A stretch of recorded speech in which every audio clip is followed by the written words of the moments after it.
Bhagavato Arahato Samma Sambuddhassa Namo Tassa Bhagavato Arahato Samma Sambuddhassa Namo Tassa Bhagavato Arahato Samma Sambuddhassa. Good evening, everyone.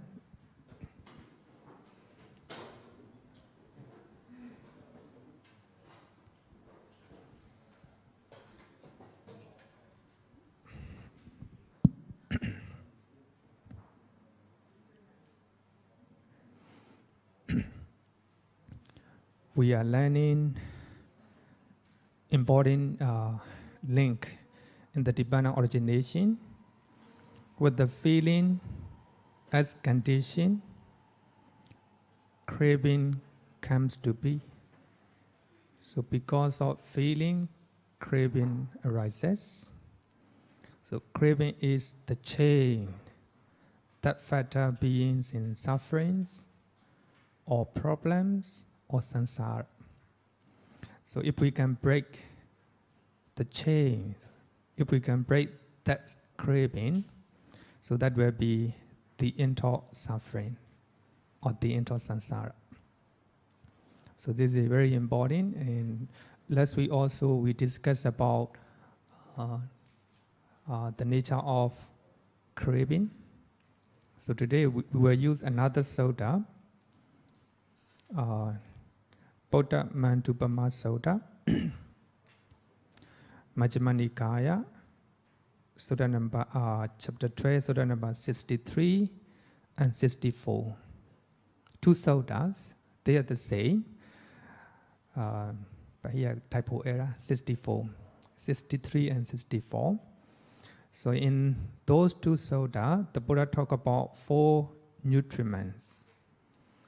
So the word āhāra, using the word āhāra.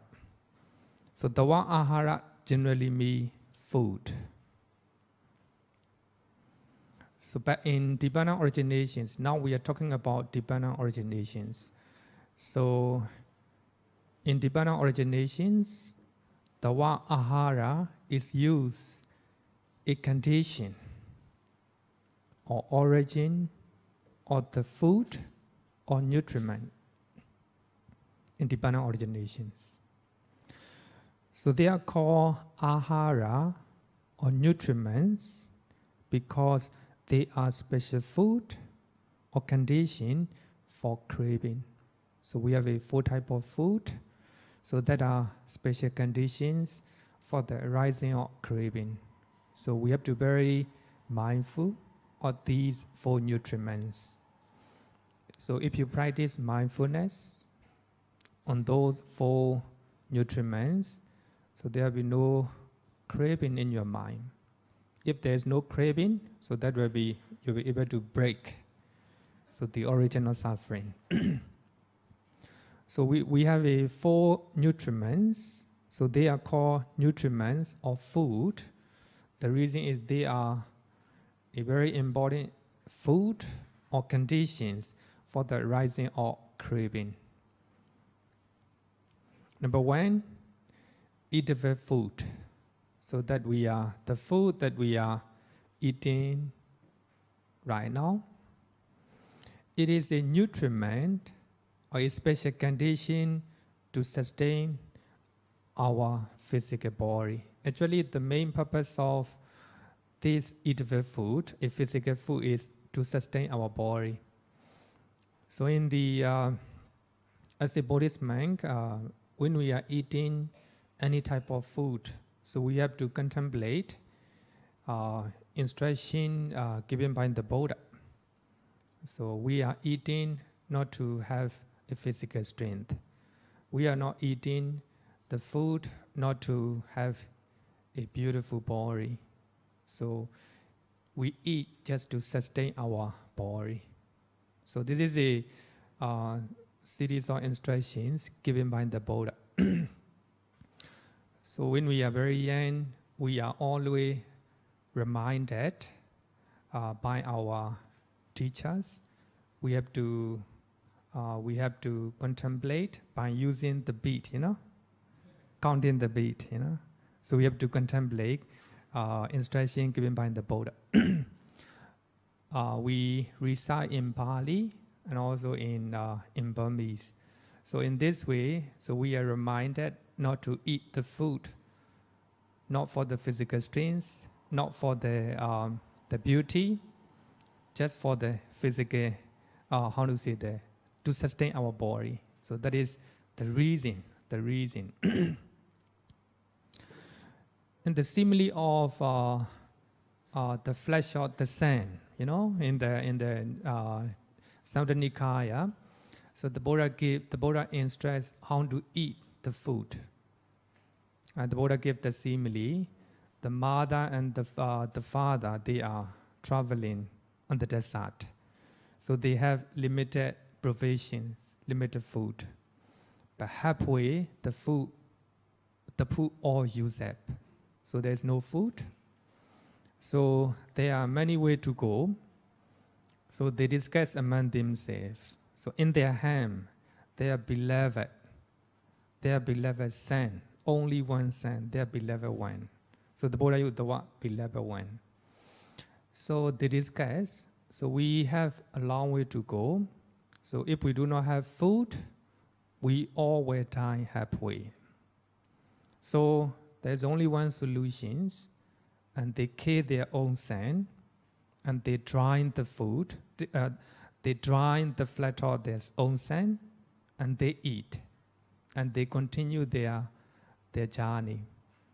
For that reason, so they too, both parents survive.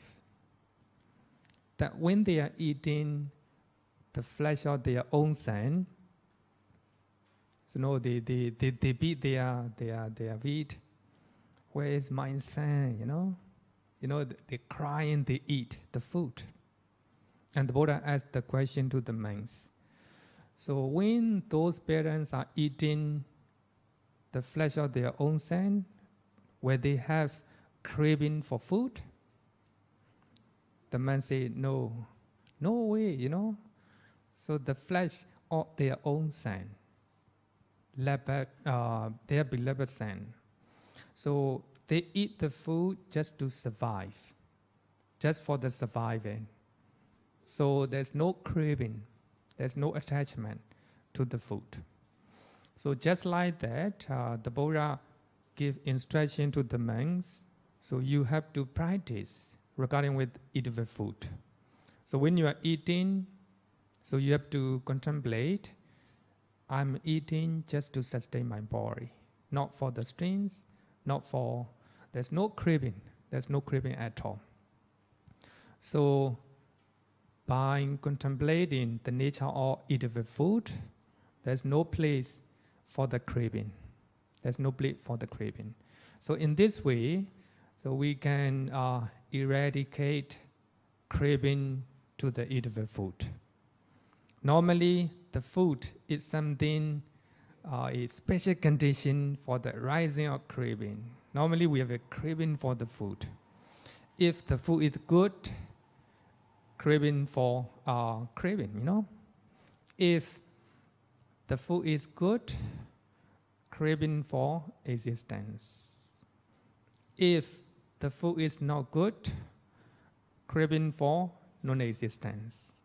Two types of craving, So the same thing, but depending on our state of mind, it can be different type of craving, different name of craving.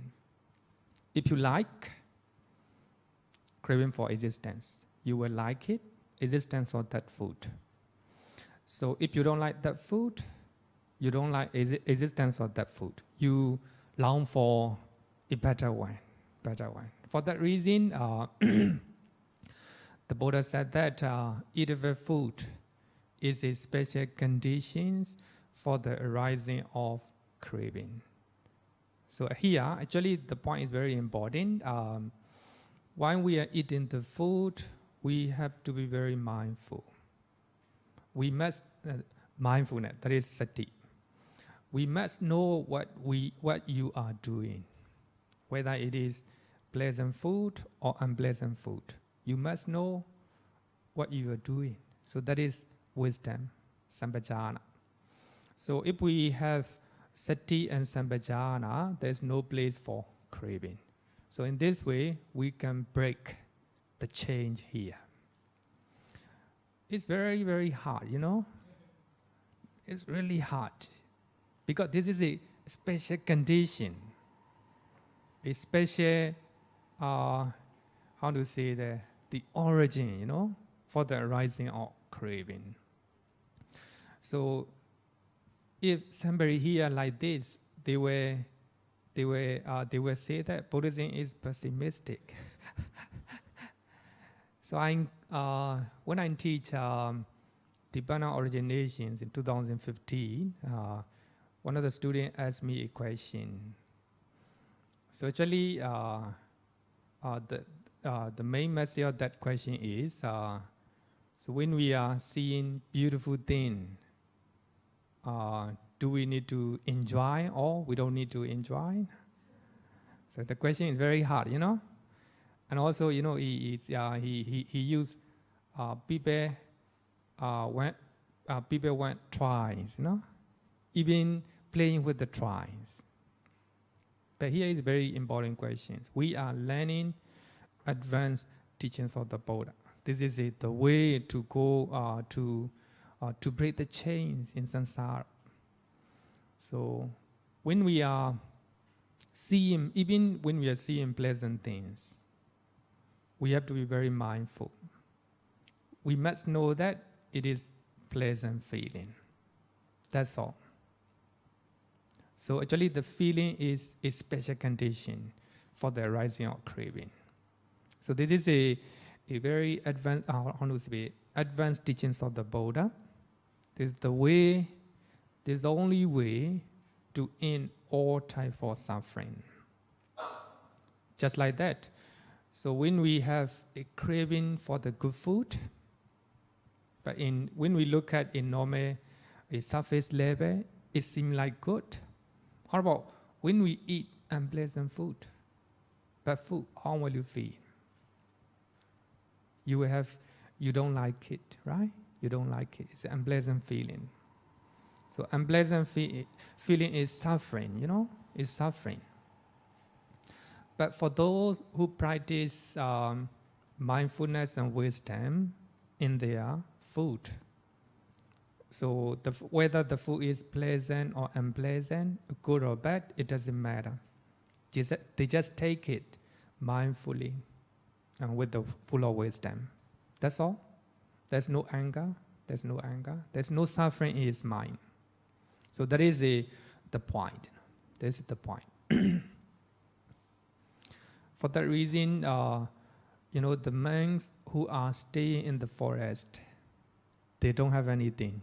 Just a small hat, just alms bowl, just only 3 ropes. That's all. But they seem to be very happy, you know. They seem to be very happy. Happier than city monks. That is because of, you know, they have less craving, you know? So they trying to cut off all type of craving. So they have only minimum level, you know, minimum level of possessions. So no worry. At the time of the Buddha, one of the devas asked the question. So your disciples who are living in the forest, so they don't have anything. They just stay under the trees, here, under the trees. Not even the monasteries. They stay under the tree. They eat only 1 meal a day. Not 3 meals a day. Only 1 meal a day. But their complexion is fair and pleasant. What is the reason? And the Buddha answered, they do not have a regret for the past. They do not have worry for the future. They just stay in the present moment. Yeah, staying at the present moment means mindfulness and wisdom. That is the only way for the cessation of suffering, for the attainment of Nibbana. Mindfulness, right? Mindfulness and wisdom. So here, so we are talking about advanced teaching, right? Advanced teaching. In the normal level, eating your own food, enjoying your own food, it doesn't matter. It doesn't matter. It will not bring you to hell. So you don't need to practice mindfulness or any wisdom if the food belongs to you. But if you are stealing the food of other people, that is unwholesome deed. So this is a different level, right? Different level. So when you are enjoying your own food, doesn't matter. When you are enjoying your own partner, it doesn't matter. It will not bring you to hell. But if you find enjoyment to another partner, you're finding another partner, that is unwholesome deed. It will bring you to unwholesome destinations. So we have to understand in such a way. But in the how to say, advanced level, when you want to attain Nibbana, so when you want to break all type of chains that will bring you to suffering or problem, so you have to practice even toward your own food. There's no craving, no attachment. You just mindfully eat, right? With the mindfulness and wisdom. So that is I think, very hard to accept. Very hard to accept. Next one is contact. So your eye contact with visible form. Your ear contact with the sound. Your nose contact with smell, Your tongue contact with the food. Your body contact with tangible object. That your mind contact with mind objects.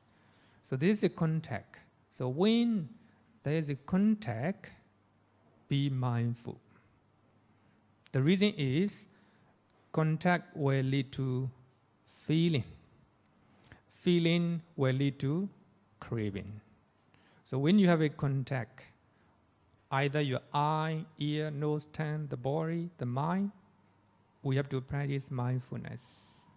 If there's no mindfulness and wisdom, sampajana, actually, better use the Pali word sampajana.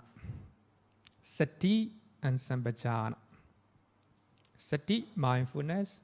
Sampajana, you know what you are doing very clearly.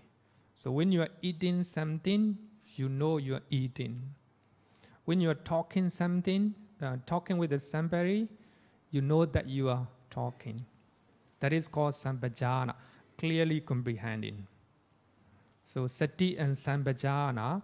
So when you have a contact with your senses, an outside object, then you have to practice sati and sampajana. So if there's no sati and sampajana, then craving will come in. Craving is a special conditions. So contact is a special condition for the arising of craving. Any question up to now? Okay. At the back. Okay. Bhante, can you please explain the 7 universal with dependent origination? 7 universal mental factor, right? 7 universal cetasika or mental factor. Actually, according to Upādāna, we have a 7 universal mental factor. So wherever those mental factor arises, they will arise all the time because they are universal. Contact. So when actually contact will arise anytime, right? Anytime. So we have 6 senses. Then those 6 senses will have a contact with the outside object. So anytime, even when you are sleeping, contact will arise. Contact will arise. Contact. The feeling. According to Abhidhamma, anytime, feeling will arise. Anytime, even when you are sleeping. Stable nature of feeling will arise. Then perception. Perception also. So when you have a contact with feeling arises. When feeling arises, you perceive whether it is good or bad. That's perception. Then volition. Another one is volition. Volition is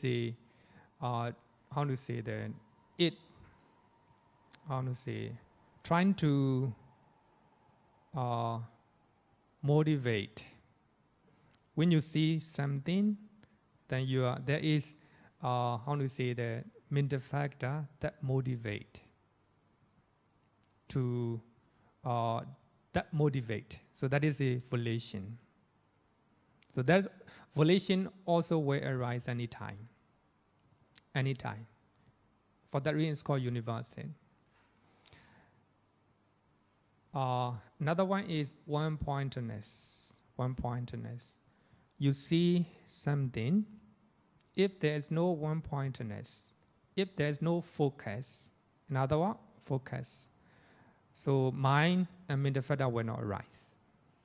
So one-pointer also one of the universal mental factor. Another one is a light faculty. Light faculty. Mental light faculty. So it also will arise any moment. Any moment. Without that, your mind and mental factor will not survive, according to Abhidhamma. Next one is the attention. So when you see something with your eye, there must be attention. If there's no attention, no mind, and mental factor will not arise. So these are 7 universes. So here, contact is one of them. So here, the Buddha just pinpoint importance of contact. I think this is quite clear. So our senses will have contact with the outside object. So we have to practice sati and sampajana when we have a contact. So whenever we see something, whenever we hear something, even when you're thinking something, sati and sampajana. So then only craving will not arise. Craving will not arise. Question? Hi, Bhante. Can I ask, if I'm hungry or I'm thirsty, is that craving? Sorry? If I'm hungry or if I'm thirsty, is that craving? Oh, good question. Good question. Even Arahant, even the Buddha, they are thirsty. They are thirsty. They are hungry. For that reason, they have to find the food. But when they are finding the food, there's no craving. They just find the food just to sustain their body, because they need to eat the food. Eating the food is not a craving. Because you are hungry, you are thirsty, you find the food. You find the food. So it is not a craving. So here, again, we have to know Kriya Cheda. Kriya Cheda, functional consciousness. Arahant and the Buddha, so whatever they do, when they are talking, when they are doing something, when they are thinking, their state of mind is called Kriya Cheda, functional consciousness. So they just do because it is necessary. So they need to sustain their body, and they need to ease their thirsty. So for that reason, they find the water and they find the food. not because of craving.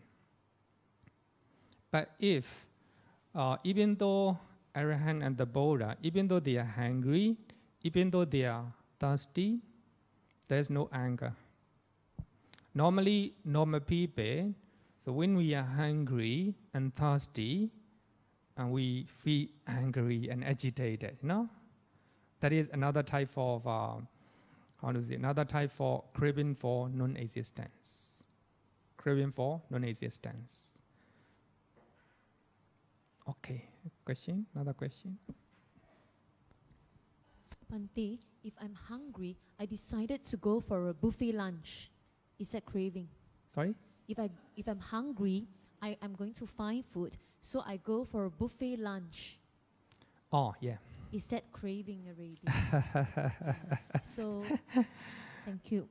Then if you actually don't forget that we are learning advanced teachings. Any type of food, wherever you have buffet or any cheap food, any type of food, the main purpose is to sustain your body. To sustain your body for survival. So when you are eating, you have to practice sati and sampajana. Normally, normal day-to-day life, if people are eating buffet food, there are a lot of variety of food, right? You try, you eat a lot, normally with the full of craving. Actually, for that reason here, I think Theravada Buddhism, we don't practice vegetarianism.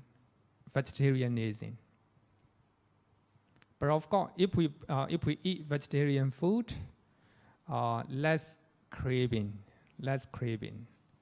But the main point here is whether you are eating vegetarian food, whether non-vegetarian food or meat and fish, the main point here is to eat with the sati and sampajana. If there is sati and sampajana, there's no craving.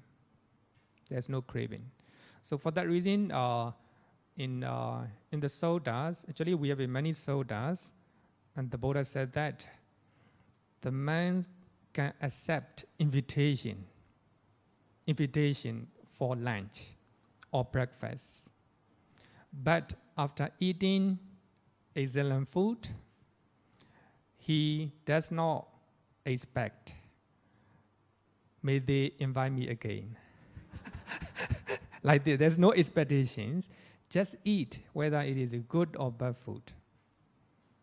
The Buddha clearly said that in Jivaka Sutta, Majjhima Nikaya, Sutta number 57, maybe around that, maybe 57 or 55. So in Jivaka Sutta, the Buddha clearly said that the monks can accept invitation for food, but he can eat the food offered by lay people, but he does not expect or long for next invitation. So just eat, then come back. So this is in Theravada Buddhism, we do not practice vegetarianism. So the main point here is, when we are eating the food, we should practice sati and sampajana. We are eating the food just to suffice our body. Sometimes, even more than that, of course, to acknowledge or to acknowledge the invitation of the donors, just to in favor of the devotees. Of course, as a normal person, as I said that you can eat any type of food if it is belong to you. If you are buying the food with your own money, it doesn't matter. It will not bring you to hell. But if you are eating even your own food with the craving, then you will go around samsara. So it will not, the food is a special condition for the craving. So we have to make a different level, right? Different level. Normal level, as a good Buddhist, you can find enjoyment in your food. But don't steal the food. Don't try to steal others people's food. Then for advanced Buddhists, no enjoyment, no craving at all. Not even you like the food, right? Not even you like the food. You have to eat mindfulness and sati, mindfulness and sampajana. It's very hard. It's very hard. For that reason, the Buddha gave 4 nutriments, So these are special conditions for the arising of craving. So when we have those nutriments, we have to be very careful. Okay. Question. Please use microphone. I got a very curious question. So Okay. what if I dream of food? Will craving arises? You? Let's say I dream. I slept a Or dream. dream. Okay. In a dream, you see a lot of food. Will craving arises in dream? And if it arises, how do you practice sati? Very good question. I think we have to use Abhidhamma method, Abhidhamma, in Abhidhamma, dreaming is a active state of mind. Active state of mind. Your mind is stay active. So if you, in your dream, you have a craving for food, it is craving that will block the way to Nibbana. Even your dream, the dream according to Abhidhamma, is active state of mind. Because you're dreaming, the reason your mind stay active. So active state of mind is nothing but sankhara, volitional formations. If you crave for something, even in your dream, because such type of craving, I think, conditioned by what you see, before you sleep. What you hear before you sleep. So that will follow in your dream. So that is another type of craving. I see. Follow-up question. Can we practice sati? Actually, this is it will be very hard because the reason is your mind is active because of previous karma or something that you see, something that you hear, right? So we can practice sati before you sleep because normally when we go to meditation retreat, we have to practice the whole day. When you sleep, as soon as you keep your head on the pillow, normally you fall asleep. Not even dream. I think you can notice, for those who are practicing mindfulness the whole day, maybe because their body is tired, one reason. Another reason is the whole day they practice mindfulness. Because of this, even no dream, you fall asleep at once. So when you have a deep sleep, your mind is not active. We call it passive state of mind. So that is called bhavanga in Abhidhamma. So bhavanga is not active. It's very stable. So that state of mind is the result of good and bad deed that we have done in the past life, according to Abhidhamma. So when you fall asleep, deep sleep, actually that is that is maybe because of mindfulness or tiredness. Sometimes in a dream, sometimes we feel angry, That is because, suppose you angry to somebody, somebody, because you have a problem with that person before you sleep. Because of that, even you are sleeping, your mind is stay active. Active state of mind is called sankhara, volitional formation. Your mind is, how to say, your volition or motivation is stay there. That's sankhara. Okay. Okay, question. Bhante, what happens if, let's say you are practicing 8 precepts, so you only take 2 meals, and then you try to eat slightly fuller so that next time you don't take You practice 8 precepts? Uh-huh. You refrain from dinner? Yeah. Okay. So it's not like I do it every day, so I try to eat lunch slightly more to make myself full, so I don't get hungry during dinner. Is that craving also? It's not a craving. It's not a craving, but it depends on your state of mind. You want to trying to, you eat more food. So the reason is to prevent hunger. Also, we also do like this. But the Buddha say, sambaja matinu. So we have to practice moderate in food. Moderate in food. But of course, as a lay person, it will be a bit difficult. But as a monk is used to it. Some monks, they eat only 1 meal a day. 1 meal a day. Actually, 1 meal is more than enough. For a monk, not for lay people, no? Because as a monk, we don't need to do many things, no? Just reading, just sitting down.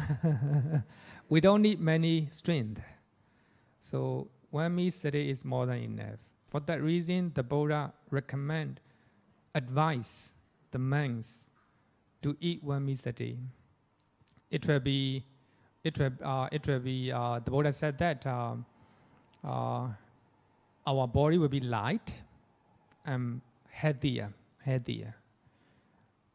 In Majjhima Nikaya, Sutta number 21, the Buddha suggested to eat 1 meal a day.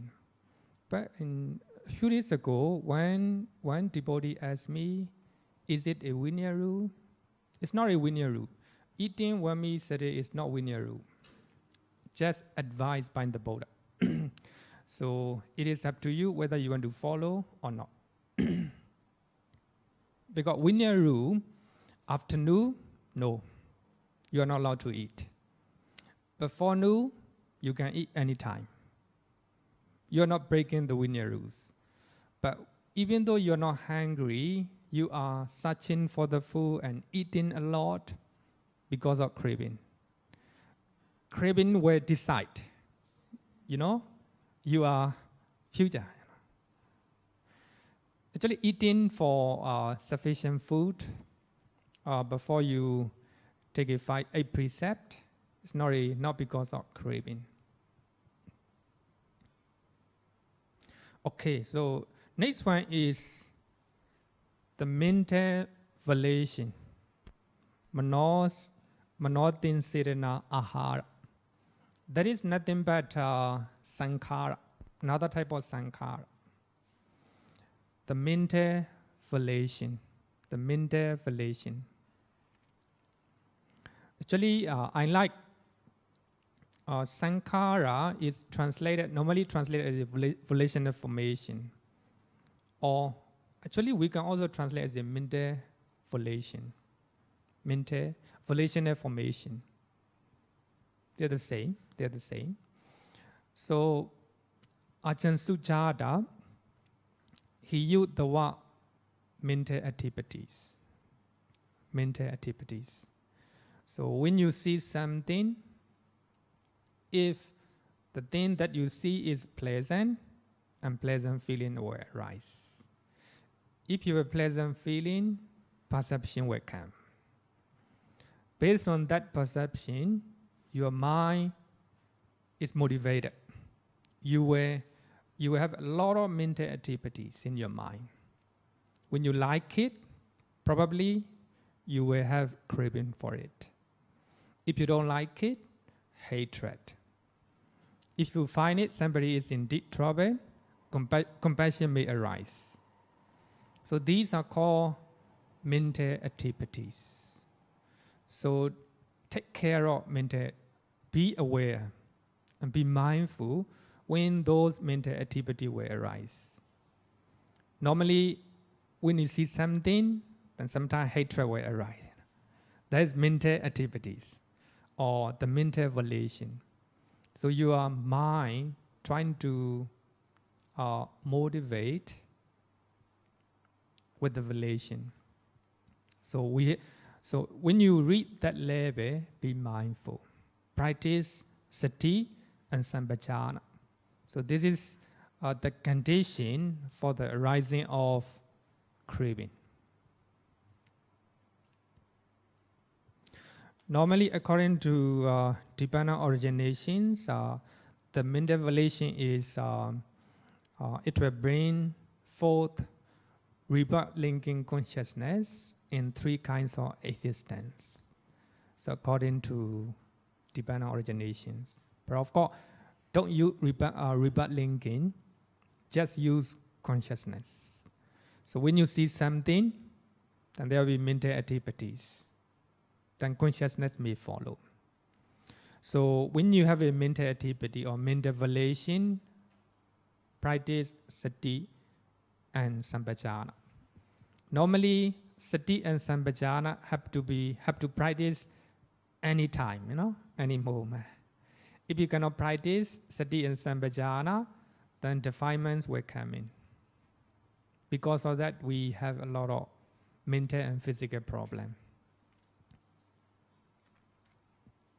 The next one is the consciousness. Consciousness is a nutriment from the compound mind and matter. Because of consciousness, mind and matter will arise. Normally, earlier I used mind and body, but now I change the word mind and matter. Because it is not only our physical body, anything, any type of material things, material phenomena. So that is called matter. So if you do not practice sati and sampajana, then mental, mind and matter will arise. Especially this one, especially for taking rebirth, for the new rebirth. So if you do not practice sati and sampajana, so there will be a lot of mental activities in your life. Sometimes good, sometimes bad. Then because of that, consciousness or rebirth-linking consciousness in new life will take shape, will arise. If consciousness establish, the Buddha used the word establish, patitita. If a consciousness established in the new life, it can be a sense-sphere realm, a form realm, or formless realm. So if there is consciousness, there will be mind and matter, mental and physical phenomena. For that reason, we have to practice consciousness. When consciousness arises, we have to be very mindful. And then at the end of Tibetan originations, I will quote one sutta. So the Buddha reminded, not only in that sutta, so the Buddha reminded, to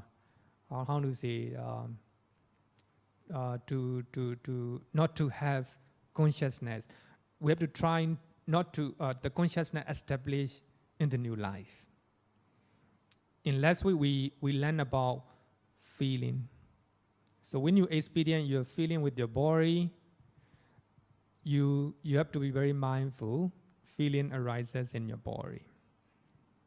So you have to terminate. You have to terminate feeling only in your body. Then you practice sati and sampajana the whole life. So when you're going to die, feeling will arise. You just practice sati and sampajana, there is a feeling in this life. Then if you practice sati and sampajana at the time, then you terminate your feeling with the life. So there's the consciousness will not have chance to establish a new life because you stop your feeling. You practice sati and sampajana because of feeling. So based on feeling, there's no craving. If there's no craving, the end of samsara. The end of samsara. So if we can practice sati and sampajana the whole life, just feeling, then when you even in the final moment of your life in this life, if you practice sati and sampajana, then the feeling terminate in this life. So based on feeling, there's no craving at all. If there's no craving, that will be the end of samsara. So the consciousness will not have chance to establish a new life. So that will be final nibbana. Okay.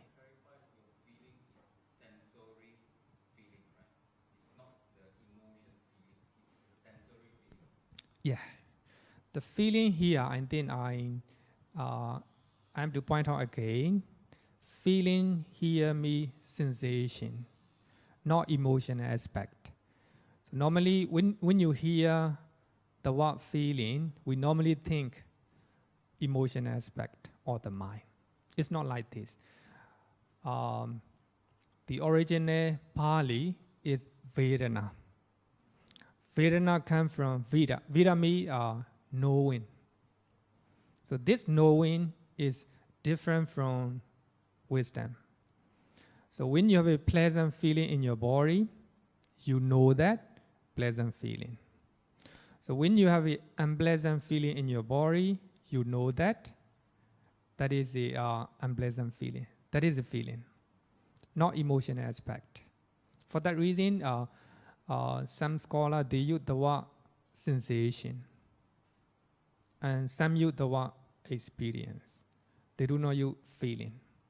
Because if we talk about feeling, it will lead to, the mind automatically will lead to wrong interpretation.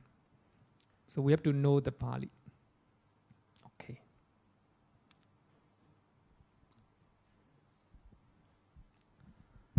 Sorry, Bhante. Just want to make sure that I understand. So feeling is sensory in nature. It is an automatic natural response that arises when we, for example, see something.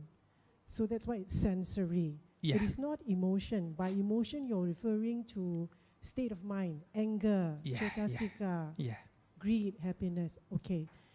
My second question is, you talked about, can you repeat that last part? Under consciousness, you were telling us, the last thought moment, if you get rid of consciousness, if you can get rid of feeling, then consciousness cannot establish. And that's the end of Nibbana. Because that part is very important, but I don't quite get it. So can you please repeat that part again? Thank you. Yeah. And then I will explain right now. Then after that, you read chapter 36, Samyutta Nikaya, chapter 36, sutta number 7. Sutta number 7. So the Buddha talk about, actually in many places, the Buddha talk about that nature. So the Buddha, actually this is please be mindful that this is advanced teachings. Not really easy to practice. But here, normally in that sutta, the Buddha taught to the sick monk. So the Buddha visit the monks who are not feeling well. So if somebody is not feeling well, they will unpleasant feeling, right? Unpleasant feeling. And the Buddha taught to the monks, so feeling arises depending on the body. Depend on the body. The body is not permanent. For that reason, feeling also not permanent.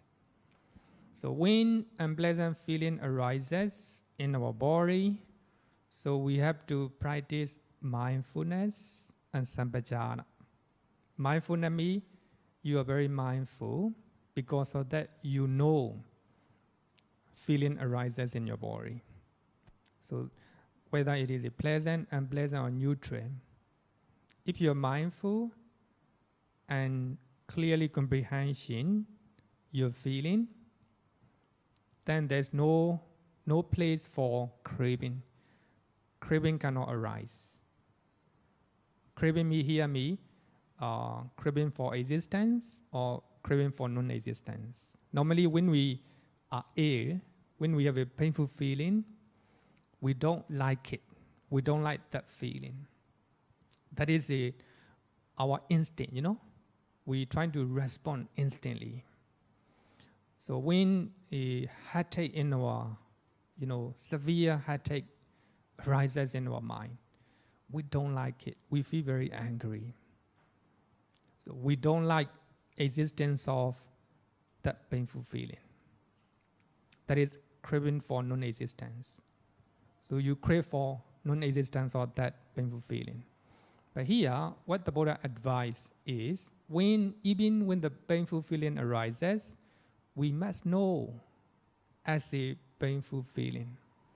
We must know as it is, Even unpleasant feeling, we must know. We have to be very mindful. Based on that mindfulness, we know very clearly unpleasant feeling arises in our body. For that reason, there's no place for craving. Only mindfulness and sampajana. Then, even you're going to die, suppose you're going to die, then feeling will arise. Mostly unpleasant feeling, I think. Unpleasant feeling. So even unpleasant feeling or painful feeling arises in your body, then you practice mindfulness. You must know painful feeling as a painful feeling. That is sampajana. Then you die. Because by the time you're going to die, you practice sati and sampajana. That is the Noble Eightfold Path, Because of that Noble Eightfold Path, there's no craving on your feeling. There's no hatred to your painful feeling. Then feeling terminate with this life. With this life. So there's no consciousness. The consciousness will not establish anywhere.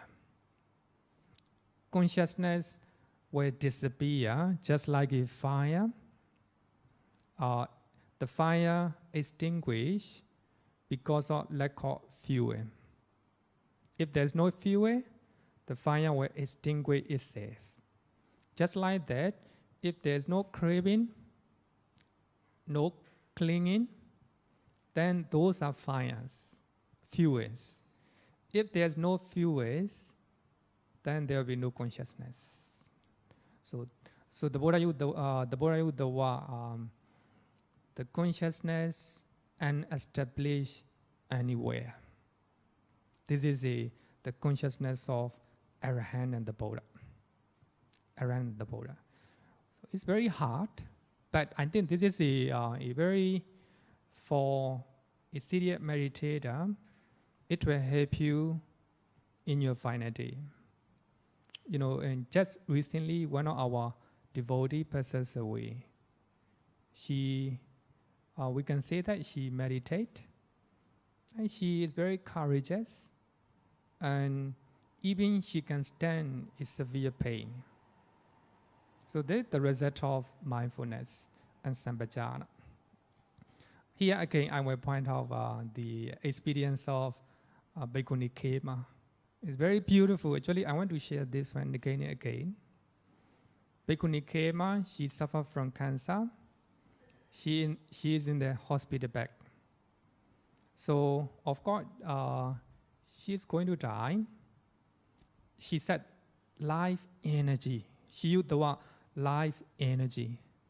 Then I think that I I think that is a light faculty, jiwitendriya. So we have two types of jiwitendriya. Physical light faculty and mental light faculty. So those two light faculty trying to sustain our life. So I think she used the word life energy, you know. So she practiced mindfulness. She just aware what is happening in her body. She noted that life energy is moving from the two, from her, what is it there? Foot, you know, when our toe. Yeah, toe. Then life energy is moving, you know, leaving. Sorry, she used the word.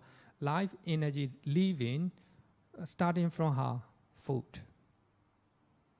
Then she practiced, she just aware what is happening, you know, in her body. And she said that there is no fear.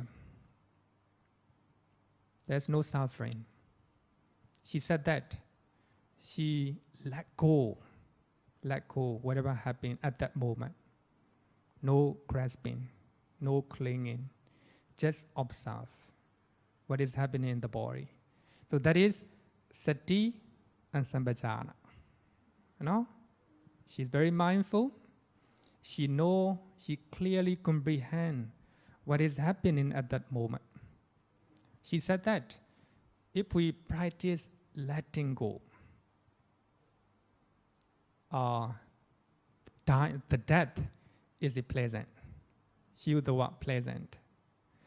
If we practice letting go, that means we do not grasp. We do not have a craving, you know, craving trying to grasp.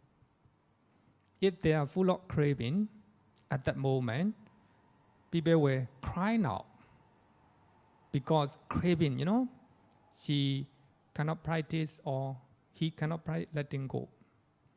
So by that moment, Bhikkhuni Khema, she practiced letting go.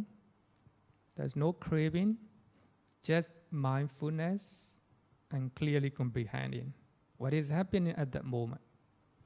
But unluckily, the daughter came in. So the daughter saved her life.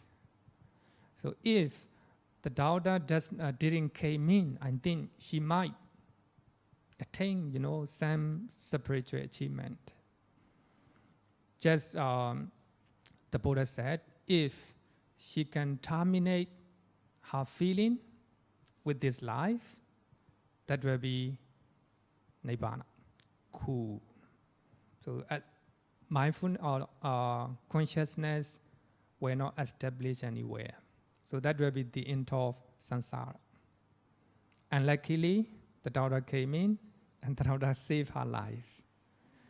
But we are lucky that we can learn her experience, you know, her experience. So when you happen to find the book written by Bhikkhuni Khema, I'm trying to get it, trying to read those books. So she talked about her own experiences. Here, so the Buddha suggests we have to terminate feeling with the body. Feeling arises depending on our body. So we have to practice mindfulness and sampajana. Then if we practice sati and sampajana, craving will not arise. Then even at the final moment of our life, we practice sati and sampajana. So the feeling will terminate at that with this life. So if there is no craving, so there will be no consciousness. The consciousness will not establish anywhere. Our consciousness will extinguish, just like a fire extinguished because of lack of fuel. Okay.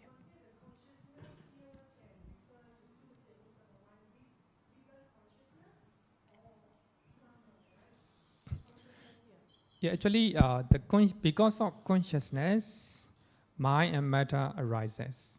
If there's no consciousness, there will be no mind and body, right. mind and matter. Yes, so therefore the conscious, because I'm trying to understand what the consciousness here in this context means. Yeah. The consciousness here can refer to rebirth linking consciousness. Yeah, you're right. Right, that's one. And but it can also refer to, because of the sentence, it is a nutriment for the compound of mind and matter. Yeah. So it can also refer to, number one, rebirth consciousness, or it can also refer to consciousness when taken as nama, dependent origination. It can. Yeah, actually, normally we are influenced by commentary explanations. So when we are studying dependent originations, we are influenced by commentary explanations. So for that reason, our understanding is not complete. So the Buddha clearly said that consciousness can be called dependent on which it arises. If consciousness arises, dependent on I, it's called I consciousness. If consciousness arises, dependent on ear, it's called ear consciousness. But here, I think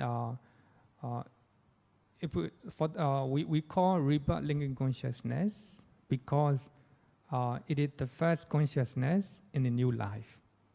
Because this is a, I want to say this is a, it's not a literal meaning. It is a, how can I say that?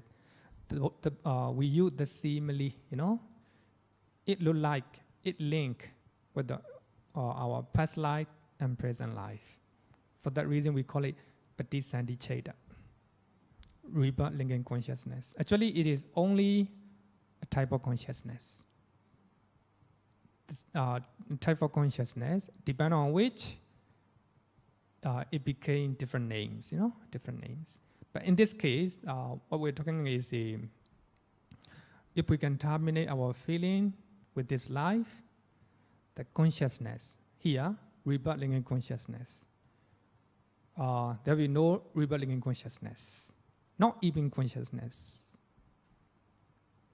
will arise.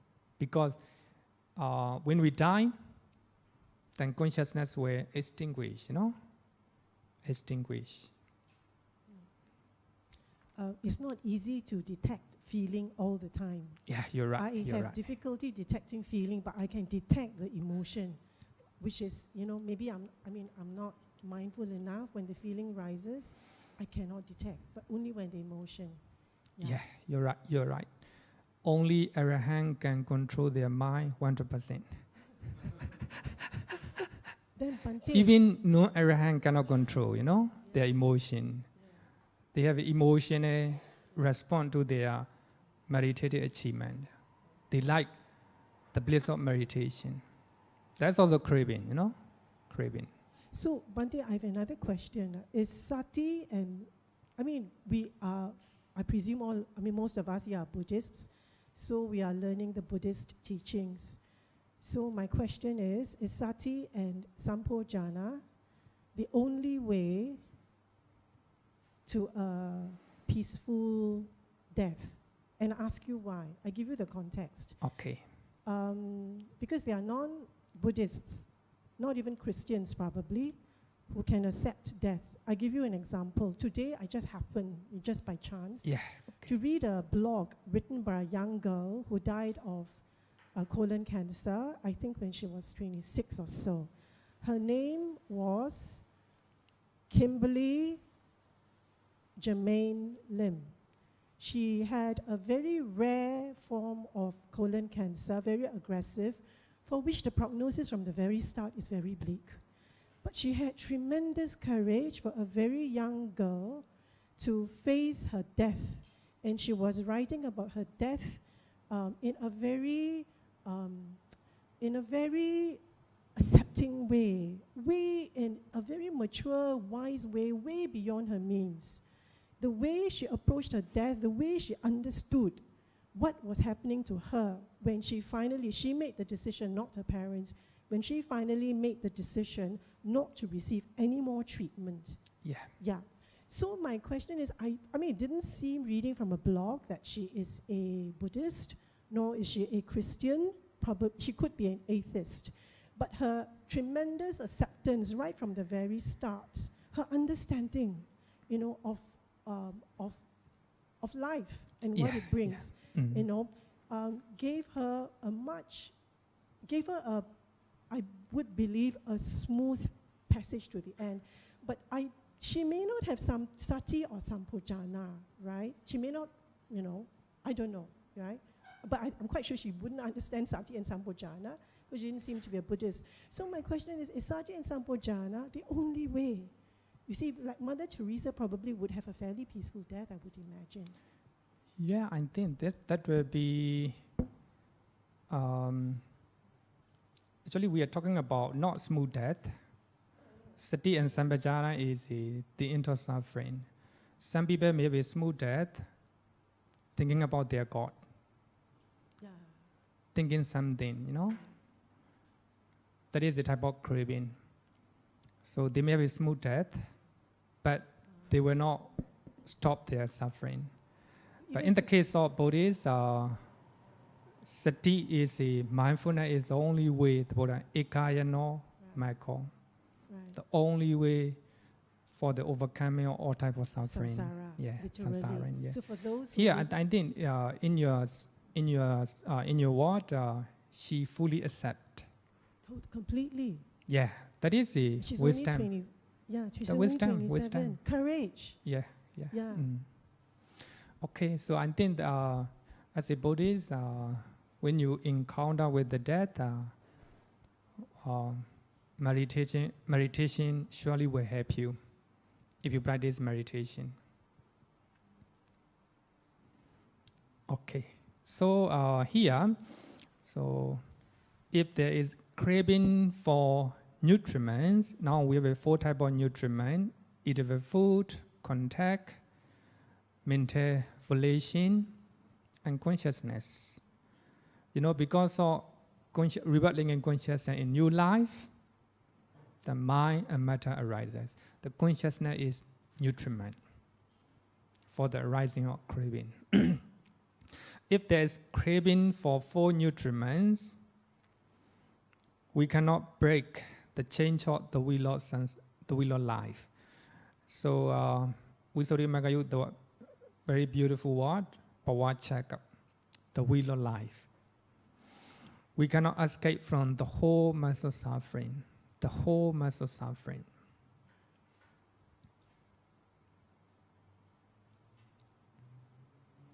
So I think we have learned the most important link. If we break this link, so that will be the end of suffering. If you can break a lot, there'll be less suffering. Even if you can break a little, you will have a little bit. You will ease, you know, a little bit of suffering. So I think it's important. Let's go to the next one. Clinging, upādāna. With the craving as condition, clinging come to be. Clinging come to be. Upādāna. Clinging is an intense grasping of the object. Grasping of the object. Normally, when somebody is dying, they grasp their family, their house, their fame, anything, you know, they grasped. So in the case of Bhikkhuni Khema, she does not grasp anything. She's very mindful, and she clearly knows what is happening in her body. So her mind is liberated from craving, grasping. For that reason, there's no suffering in her mind. She said that, pleasant to die. Such a courageous woman, you know. But here, clinging is much more worse. It is intense grasping of the object, trying to grasp, and to cling to that. So Visuddhimagga mentioned 2 levels of attachment. 2 levels of attachment. Giving a beautiful simile.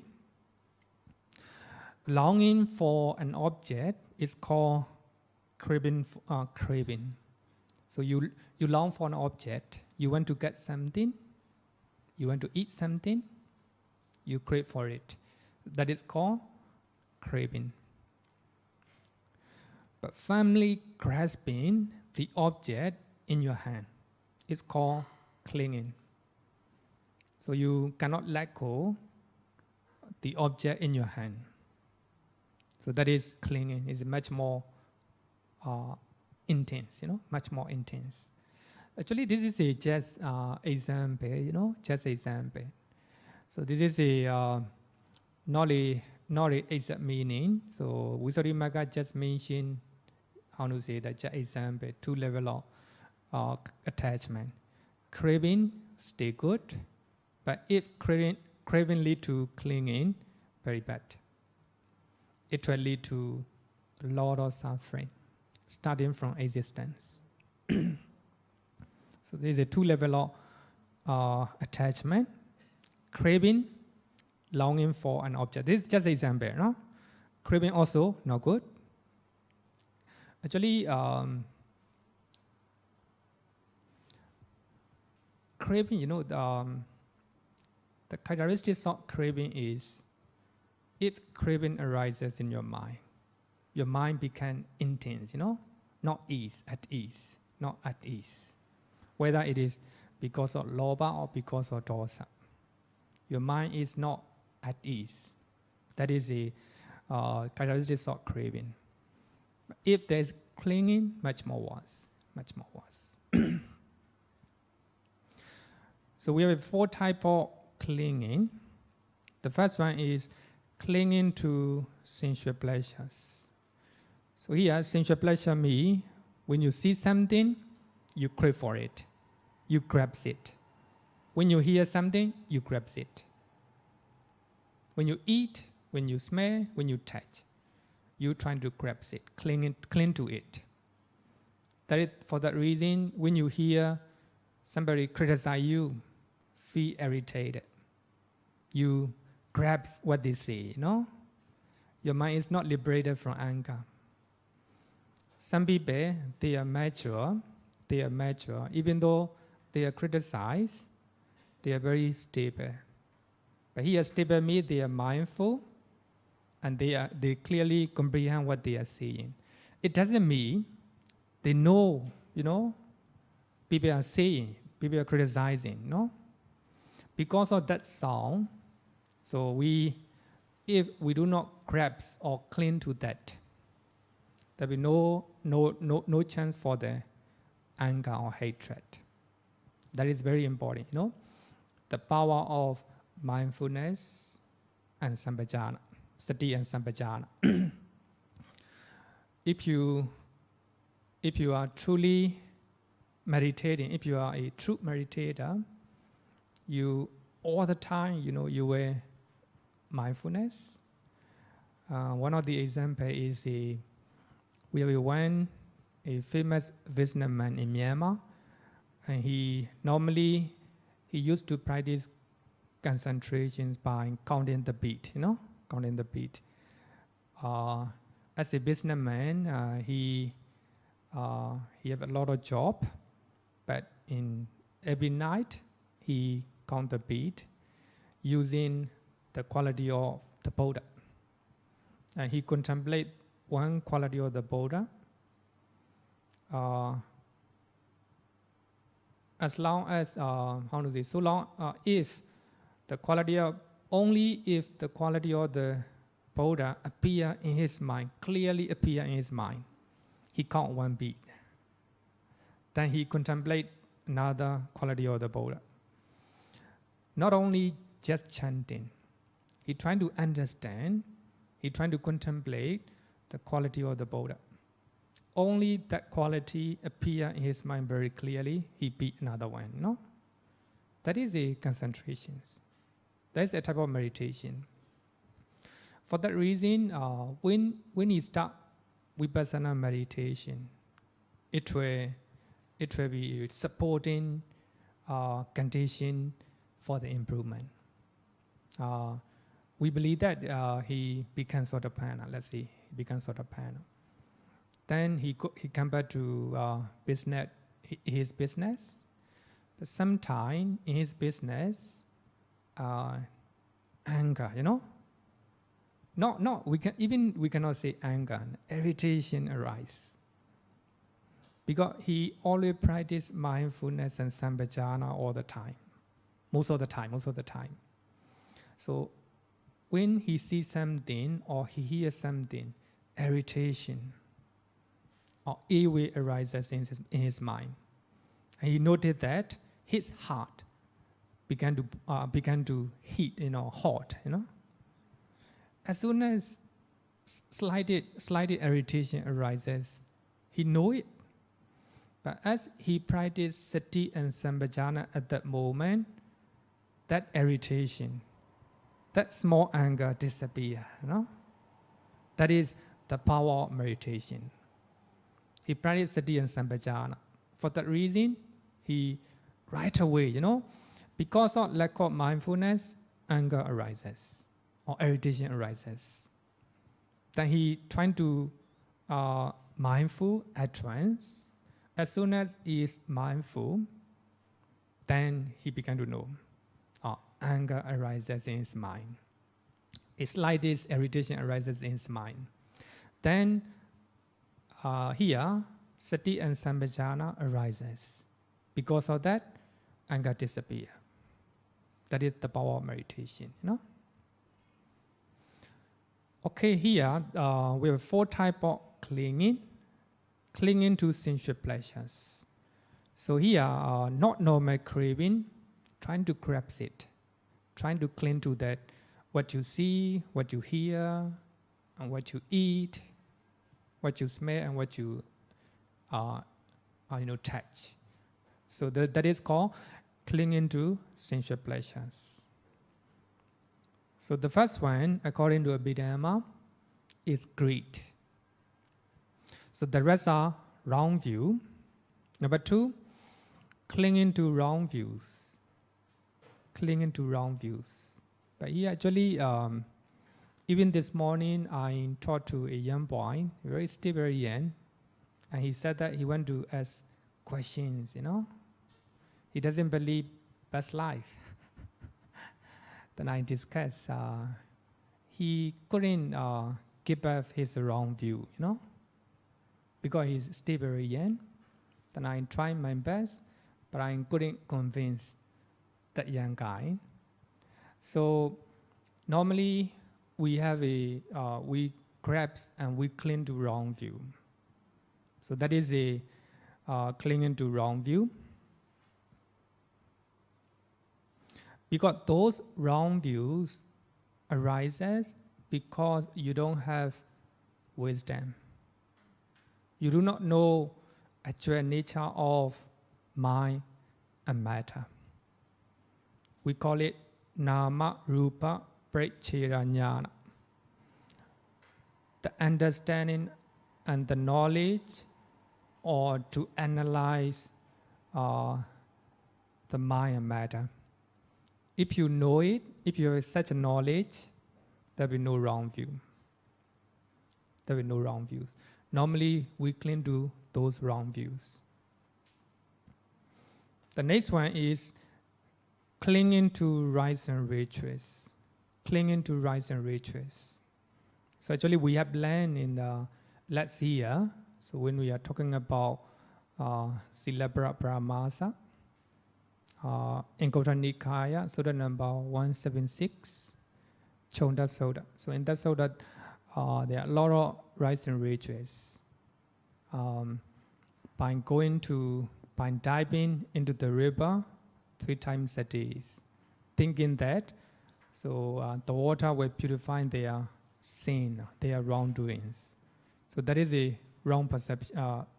That is a wrong view, and they cling to that. If they miss one time, and they suffer, they think that they couldn't purify their sins, their mind. So clinging to rites and rituals. Normally, when we are doing a very big things, we choose a particular day, right? Auspicious days. When you are moving to new house, you choose auspicious days. So according to Buddhism, that is clinging to rites and rituals. So actually, I couldn't find the definition given by Mahasi Sayadaw. Very beautiful. And he said that outside of believing something, outside of the Noble Eightfold Path, that is rites and rituals, clinging to rites and rituals. So according to the Noble Eightfold Path, so you must have a right view. If you have a right view, right intention arises. Because of that, your speech, your action, your livelihood will be right.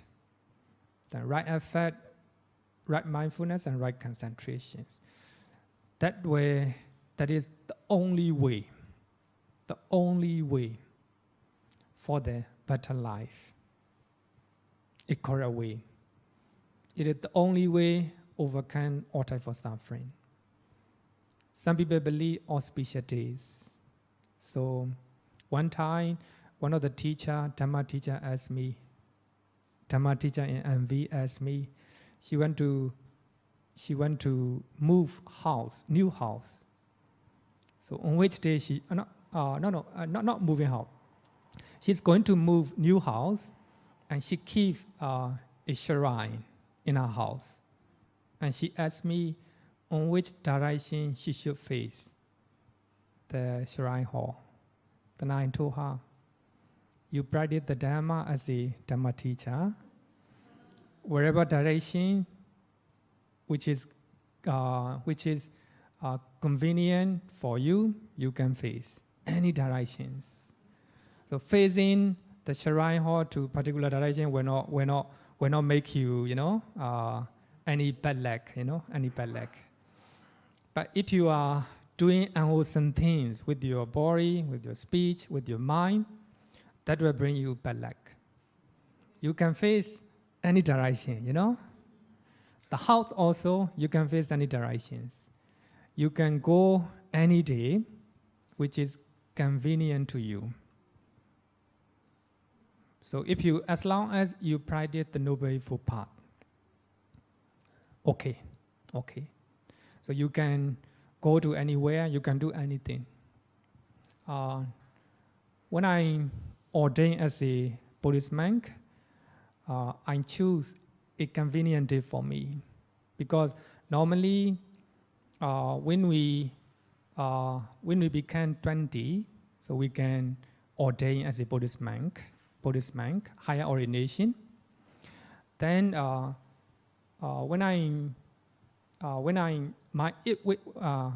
the time, my age 20, but I'm taking my exam. It's not convenient for me.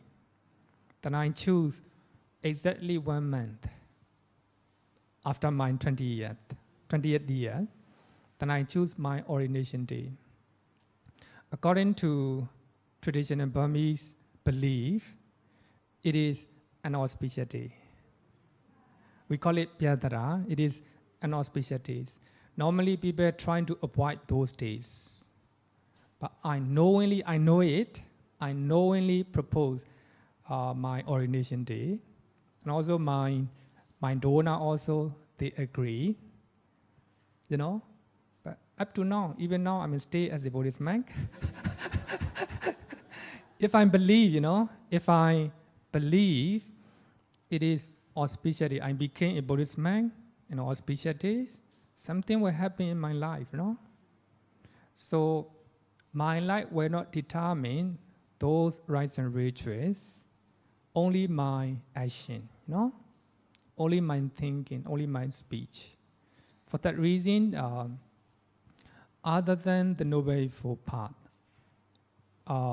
if you believe something, anything, so it will purify your wrongdoing or your sins.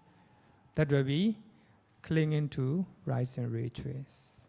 Clinging to rights and rituals. So, even in the West, the number 30, right? The number 30 is considered as an unlucky number, you know? Some people, they believe that is clinging to rights and rituals. So those numbers will not determine our life. Only our action, our speech, and our thinking, according to Buddhism. It's quite clear. Other than the Noble Eightfold Path, if you believe something will lead to overcoming your suffering, your problem, that will be clinging to rights and rituals. The next one is clinging to a doctrinal soul. But here, clinging to a doctrinal soul means believing in permanent entity. If you believe that there is permanent entity in your body, in your mind, that will be clinging to a doctrinal soul. Normally, most people, they believe the theory of soul. There is something that is permanent in their body or in their mind that will not die, you know. It will last forever. So they have a clinging to that. So I very often talk about that, you know, as a Christian, they believe permanent soul. Normally, they do not cremate their body because they think that one day there will be a resurrection, right? Judgment day. Then all the body will receive judgment, you know. For that reason, they're afraid for cremation their body. But in Singapore, no choice, you know. They have to practice cremation. Now I think they're very good. Some of them even practice sea burial, you know, sea burial. So they're trying to let go, you know. Some people, even their dead body, they cannot let go. You know, in some monks who are not educated in Myanmar, they're very famous, they're very rich, because they have a lot of followers. Even they dying, they told their disciples not to be cremated, to keep the body as it is. You know, even they die, you know, they crave for it. So that is a type of clinging to a doctrinal soul. So these are 4 types of clinging, which are very, very strong, intense craving or intense grasping. Question? Okay, question. Please use microphone. Bhante, is transference or merit a ritual? Transferring of the merit? Is it a ritual? Transferring of the merit. When dead people, you know, we transfer merit. Yeah, I understand. For the departed. Yeah. Is that a ritual? Actually, we have 2 interpretations. I will say that. Some Buddhist scholars, very few, they said that it is a ritual. It is not in accordance with Buddha teaching. So they said that we are owner of our own karma. We cannot transfer our karma to other people. They accuse. So according to them, it is a ritual, rites and rituals. But according to Theravada, you know, I make clear, you know, Theravada. So according to Theravada, this is not a rites and rituals. So Tirokota Sutta from Sutta Nipada, Tirakoda soda. So in that soda, so if we transfer merit, if the water rain on the mountain top, the water will go down. Just like that, if we transfer the merit for the departed one, so the merit will go to them. But there's only one possibility. Only one possibility. If the sick person was born as a peta. Normally, peta is someone who is living nearby, as a ghost, or maybe only peta can receive our transferring of the merit. So if they were born in the heaven as a deva or brahma, if they were born in hell, if they were born as a human being, they cannot receive.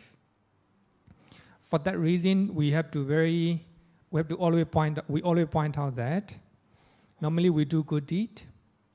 That good deed is for us.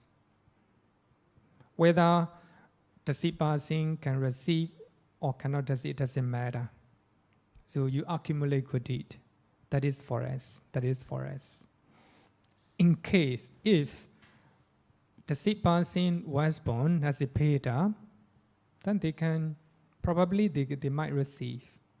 Even they cannot receive, we practice compassion.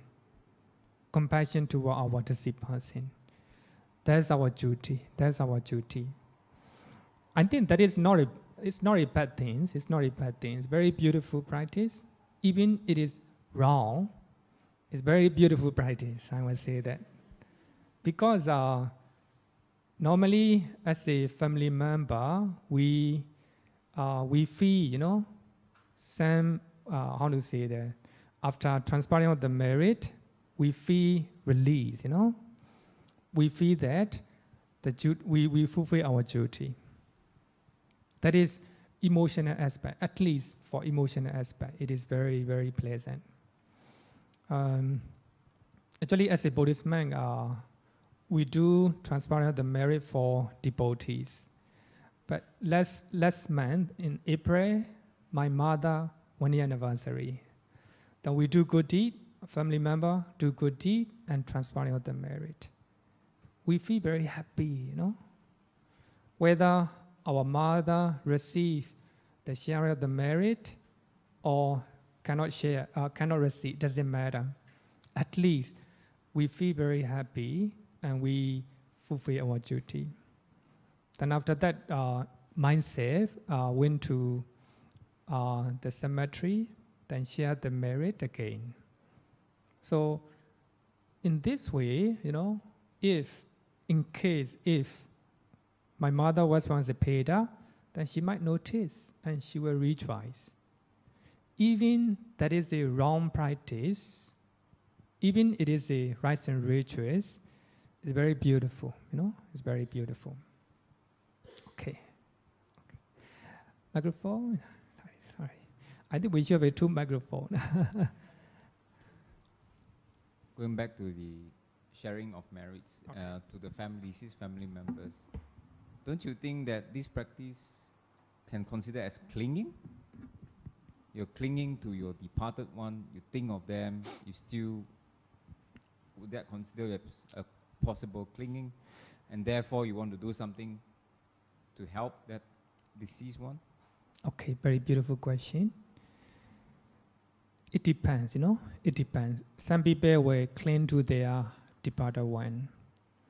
But you remember departed one because you think their gratitude and you have loving kindness and compassion.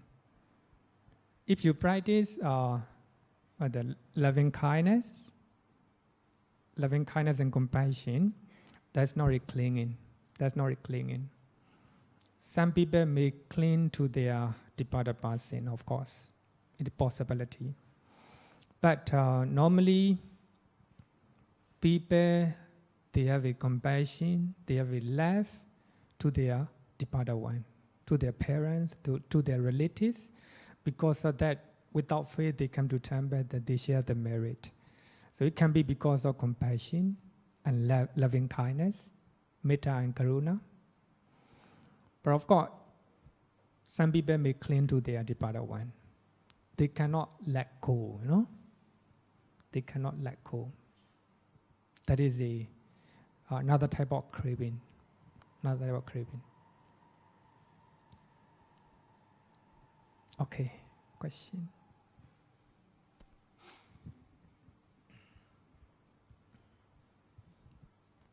Yeah, Bhante, can I just ask a question regarding the clinging to rites and rituals? Okay. Because what will be your advice to like how to stay harmoniously and with if you are staying with someone, your family, who has this idea of rites and rituals. So I think we do not want to have any conflicts among family members. So what advice would you give so that we are not too strong in our own belief also as a Buddhist? Okay, very good. It's a very good question. How to live harmoniously, you know? The first thing is, you must know that outside of the Noble Eightfold Path is the rites and rituals. There are many people, of course, they believe rites and rituals. They have a lot of clinging, you know? A lot of clinging. In Myanmar, we have the spirit festival. No, Deva, we call it the Deva festival. Loka Deva. Annually, the same day, the same month, they celebrate. The whole country, people from the whole country who believe those Loka Devas, they go there and they offer, they make offerings to them. But sometimes, because of some cases, they cannot go. You know, they cannot go 1 year. But something bad things in her life happen, you know. But they think because they couldn't go to the Deva festival, this thing happened, you know. That's clinging to rites and rituals. Of course, but those people, you know, many people, they have a lot of clinging to those rites and rituals. But the first thing is understanding. Understanding. So this is a human nature. This is a human nature, number one. Even though you do not believe rites and rituals, I think we can still follow rites and rituals, but with the understanding, So I very often said that as a human beings, we have a lot of clinging to, or you know, a lot of clinging, you know, rites and rituals. But if you can cut as much as we can, you know, as much as we can, it's good. But if you cannot cut those clinging to rites and rituals, stay okay, because you are not Sotapanna. Clinging to rites and rituals is eradicated by Sotapanna. As a human beings, as long as we do not become Sotapanna, we stay attached to rites and rituals. Some of the rites and rituals are very beautiful, you know. So very beautiful. So I think no harm. But if we cling to those rites and rituals, it will harm you. Just like, you know, the Bhante who believe because of not going to that festival, not making any offering to the devas, Loka Devas, then these unlucky things happen in the family. So actually bad things normally happen, you know, whether they go or they do not go, because of they are doing bad things, you know.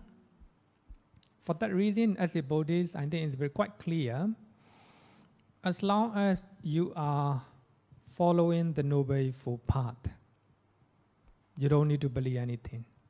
But of course, you must practice harmony with the rest of the people. So many people, they cling to rice and rituals. Even including us, Even including us, I will share my own story, maybe.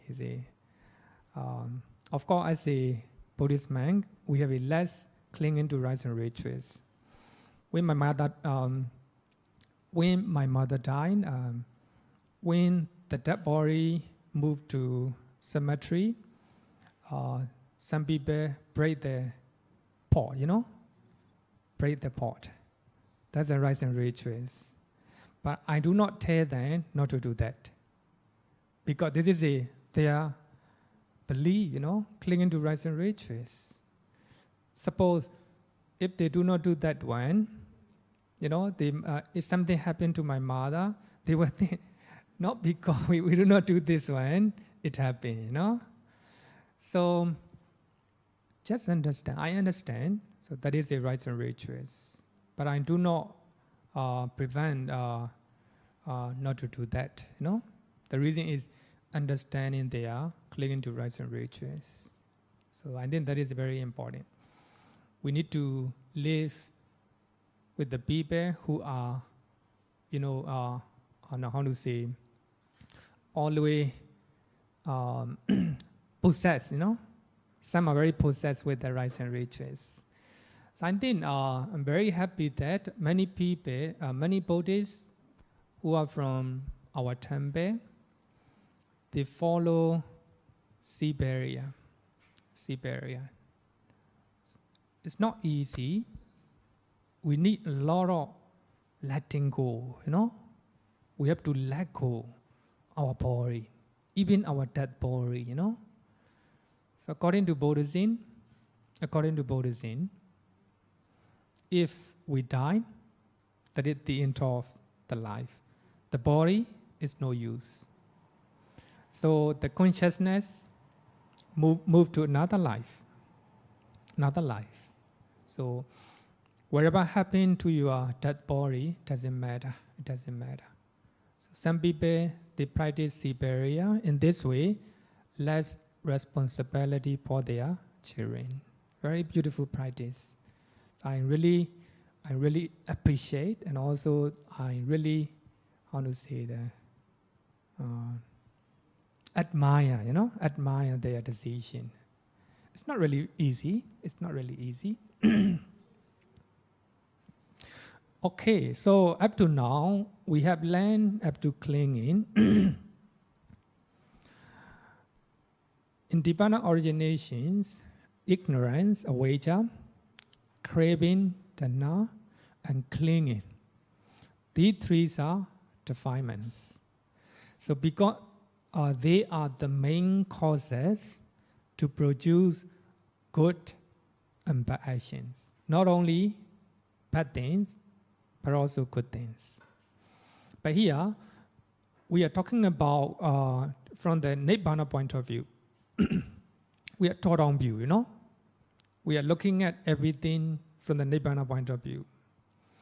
Even you are doing good things with the craving that by virtue of this dana, by virtue of this sila, by virtue of this meditation, may I reborn in heaven. With that craving, you do good deed. When we are talking about Nibbana point of view, it is considered unwholesome, Even though we conventionally call it wholesome, it is motivated by our defilements. So we will go around samsara.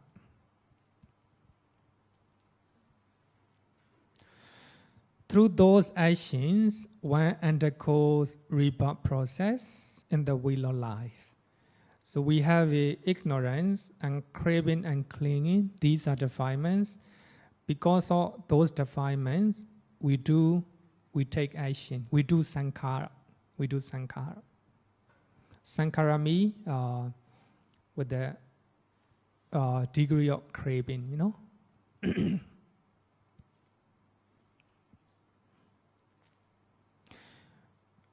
Ignorance is shown, according to commentary explanations, ignorance is shown as the past cause. that condition the present rebirth, according to traditional interpretation.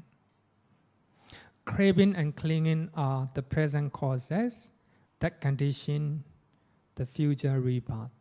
I think if you do not understand, don't worry. So next week we will touch on that in detail.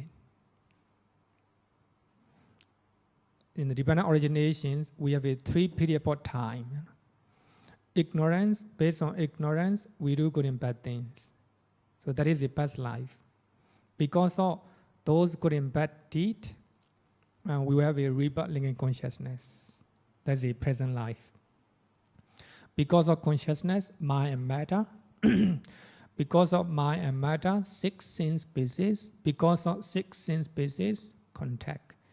Because of contact, feeling arises. So that is the present effect. Because of feeling, we have a craving and clinging. Craving and clinging is the present cause. Present cause. So later, I think next week we will touch on that in detail. According to Sat commentary of Visuddhimagga, while we are doing bad things, ignorance is the leader. Craving is its follower. Because we do not know unwholesome deed as a unwholesome deed, then we do, based on craving. When we are doing good things, craving is the leader. Ignorance is the follower. Actually, it is not. This one is not in accordance with teachings of the Buddha. In the first sutta of Satipatthana Samyutta. Satipatthana Samyutta, Avijja Sutta, the Buddha said that because of ignorance, ignorance is a forerunner of everything. Because of ignorance, you do wholesome and unwholesome deed. You do sankhara. You do sankhara. So ignorance is always leader. But I think, please take note that craving and clinging, even though divided two here, they are the same. Only, craving. So for that reason, in many sutta, the Buddha said, hindered by ignorance, because of craving and ignorance, we perform sankhara. Because of sankhara, consciousness. Because of consciousness, mind and matter, like this. So the ignorance and craving are the root of everything. Because of ignorance and craving, we do wholesome and unwholesome deed. Because of that, then we are going around samsara. So I think next week it will be clearer. So I think time is up. I think there will be no question. Huh? Okay, so let's close our lessons.